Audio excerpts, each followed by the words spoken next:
धन धन सतगुरु तेरा ही आसरा। आज जिस शब्द पे सत्संग होगा, अगली कड़ी, वो शब्द है नारायण से नहीं, नर नारायण से मुक्ति होती है, सत्य से नहीं सतगुरु से मुक्ति होती है।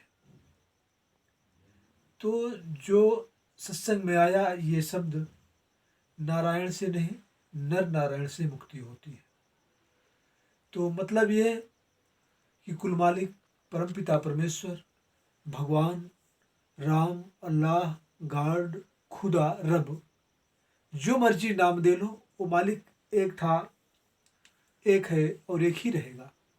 तो वो परमपिता परमेश्वर जो सारी सृष्टि का मालिक है, जो सारी सृष्टि को बनाया, उसने इंसान को भी बनाया। इंसान खुद मुख्तियार अपनी मर्जी का मालिक है, जो चाहे वो सो कर सकता है। भगवान कभी उसे रोकने नहीं आता। अच्छा कर्म करे, बुरा कर्म करे, जितना मर्जी बुरा कर्म करे, शैतानियत पे आ जाए, राक्षसीपना उसके रोम रोम में भिन जाए, तो कभी परमात्मा रोकने नहीं आता कि बेटा तू जीवों को क्यों हत्या करता है, क्यों मारता है, क्यों सताता है, क्यों सृष्टि के विनाश में लगा हुआ है, क्यों पेड़ को कटाता है। कभी रोकने नहीं आता। जितना मर्जी इंसान बुरा कर्म कर डाले, क्योंकि मालिक ने इंसान को बनाया तो उसके अंदर ये पावर रख दी कि बेटा तू जो मर्जी सो कर्म कर सकता है। अब भगवान की कोई गर्ज नहीं को आपको समझाए। अच्छा करोगे, बुरा करोगे, दोनों का फल वो मालिक देता है। तो वो दाता है, दोनों का फल देता है। अच्छे कर्मों का अच्छा, बुरे कर्मों का बुरा फल। इस तरह से वो मालिक आपको मुक्ति कभी नहीं करा सकता। वो नारायण आपको मुक्ति नहीं दे सकता। उसने आपको जन्म दिया। इसी तरह से इंसान मुक्त कर्म करके मोक्ष हासिल कर सकता है। मुक्त कर्म, निष्कर्म इंसान कैसे करेगा, उसे इस बात का पता ही नहीं। लोग कहते हैं भाई सच बोलना, सत्य का ही साथ देना। जब उस जीव को पता ही नहीं, इंसान को पता ही नहीं सच है क्या, वो सच बोलेगा क्या। जब उसे ये नहीं पता सत्य है क्या, वो सत्य बोलेगा क्या, सच का साथ देगा क्या। जिसे पता ही नहीं, अंधेरा है, अंधेरे में उसे पता ही नहीं वस्तु कहाँ रखी है, वो पाएगा कहाँ से। बेशक उसके सामने वस्तु रखी हो, उसके बगल में वस्तु पड़ी हो, कहाँ पाएगा। तो हाँ, वस्तु की बात है, कभी कभी अंधे के हाथ बटेर लग जाता है, लेकिन सच न तो बटेर है और न तो इंसान समझदार है, वो अंधा भी नहीं। लेकिन फिर भी इंसान इतना अंधा है कि सच को तो पा ही नहीं सकता। तो मुक्ति जो होगी नर नारायण से। नर नारायण कहते हैं सतगुरु को, अर्थात ऐसा इंसान जो उस परम पिता परमेश्वर मालिक को प्राप्त कर लिया हो और वो मालिक उसके अंग संग रोम रोम में भिन गया हो, उसके घट में प्रकट हो गया हो, अंदर समाहित हो गया हो। जब वो सच, वो मालिक को परम पिता परमेश्वर जब समाहित हो गया, तो उस इंसान को कहते हैं नर नारायण। और जब वो सत्य किसी इंसान के अंदर प्रकट हो जाता है, तो इस इंसान को कहते हैं सत्य गुरु। और वैसा इंसान, वो इस तरह का इंसान जब आपको कोई बात बताए, शिक्षा दे, जब आपको कोई भी शब्द बताए, गुरु मंत्र दे, तो उसके मंत्र में पावर होती है। वो मंत्र आपको मुक्ति दे देता है, मोक्ष हासिल कर पाओगे तो जब उसके दिए गए शब्द का रिपीट करोगे। बाकी सारी दुनिया राम राम जानती है, सारी दुनिया अल्लाह अल्लाह करती है, सारी दुनिया वाहेगुरु वाहेगुरु गाड गाड रखती है। क्या किसी के अंदर इंसानियत आई? इंसानियत होती क्या चीज़ है? इंसानियत का मतलब है कि उस इंसान के अंदर अच्छे गुण हों, बुरे नहीं। जैसे कि रावण बहुत बड़ा ज्ञानी प्रकांड विद्वान था, लेकिन फिर भी वो इंसान नहीं बन पाया। आज भी लोग उसे रावण को राक्षस कहते हैं।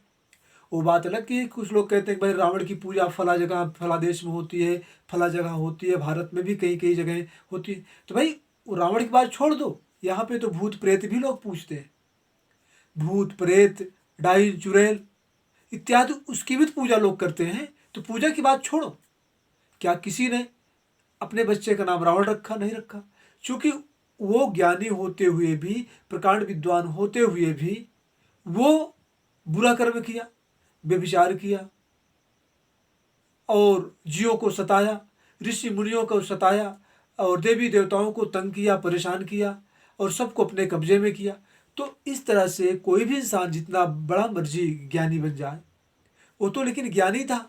आज के इंसान तो सिर्फ किताबी ज्ञानी है, किताब ढेर है, पुराण ढेर है, पढ़ पढ़ के ज्ञान एकत्रित कर लिया और पढ़ी पढ़ाई चीज़ को बोलता है, तो वो ज्ञानी नहीं होता। उसे कहते हैं खड़ ज्ञानी।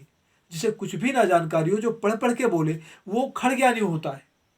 और जो आत्मज्ञानी होता है उसे पढ़ने लिखने की जरूरत नहीं, जब वो शुरू करता है तो बोलता चला जाता है, कई कई दिन बोलता चला जाता है और जितने वाक्य बोलेगा वो ब्रह्म वाक्य होंगे और जो उसके एक वाक्य को पकड़ ले वो पार हो जाएगा।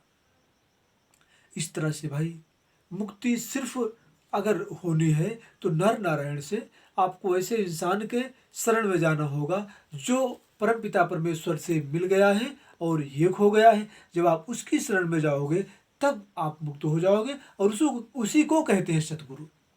दुनिया में ढेर सारे गुरु पीर फकीर बैठे हुए हैं, वो सारे गुरु पीर फकीर सतगुरु नहीं होते, वो एक इंसान भी नहीं बन पाए होते हैं। उनके अंदर काम वासना, निंदा, चुगली, बुराई, व्यभिचार, सारी गंदी चीज़ें भरी पड़ी हैं, वो होते नहीं। वो अलग की बात है कि वो गद्दी मिल गई, उनको इतना बड़ा मठ मिल गया, वो ये हो गए, वो ऐसा हो गया। लेकिन सच्चा गुरु एक अलग हस्ती होती है, वो परमात्मा से मिला हुआ होता है और वो परमात्मा से बात करता है और अपनी शिष्यों को भी उस मालिक परमपिता परमेश्वर से मिला देता है। तो इसीलिए आज की सत्संग जिस शब्द पे हुई, नारायण से नहीं नर नारायण से मुक्ति होती है, सत्य से नहीं सतगुरु से मुक्ति होती है। इस तरह से भाई सत्य पे चलते जाओ, सत्य पे चलते जाओ और बिना जाने सत्य पे चल नहीं पाओगे और अंधेरे में आपको कितना बढ़िया रास्ता दे दिया जाए उस पर आप चल नहीं पाओगे। आप देखिए, अगर आप कभी सफ़र किए हो, रात में कुहासा इतना ज़बरदस्त हो जाए कि आपके आगे की हेडलाइट भी काम ना करे तो आप उसी सड़क से बार बार आते जाते रहते हैं, लेकिन उस अंधेरी रात में इतना ज़बरदस्त कुहासा होता है, आप उसको उस रास्ते पर चलना आपको मुश्किल हो जाता है। आप नहीं समझ पाते खेत किस तरफ है, खाई किस तरफ है, नहर किस तरफ है। जो पड़े होंगे उनको पता होगा कि रास्ता बिल्कुल नहीं सूझता है। इस तरह से सच जानने के लिए सदगुरु की शरण में आना होगा। रुपया, पैसा, धन दौलत मर्जी जितना कमा लो, लेकिन सच एक तिल भी आप नहीं समझ सके हो, क्योंकि आपके आत्मा का कल्याण हो ही नहीं सकता। और आत्मा पूरे जीवन पता नहीं कितने जन्म पाई इस धरती पे, बीवी हुए, बच्चे हुए, पता नहीं कितने बीवियाँ, कितने बच्चे आपने पैदा किए, पता नहीं कितनी बार शादी की, कितनी बार लोग मरे और आप मरे, लेकिन अब इंसान शरीर मिल गई है तो इसे संभालो और इसे संभालो, सदगुरु के शरण में लगाओ और भक्ति करो। तो साथ संगत जी, सदगुरु का सुमरन अति आवश्यक है। सदगुरु से नाम लेना, गुरु मंत्र, कलमा, दीक्षा लेना, मेथड ऑफ मेडिटेशन, ये अति आवश्यक है। इसलिए सदगुरु से सुनो, भक्ति करो और अपनी आत्मा की मुक्ति करो। धन धन सदगुरु तेरा।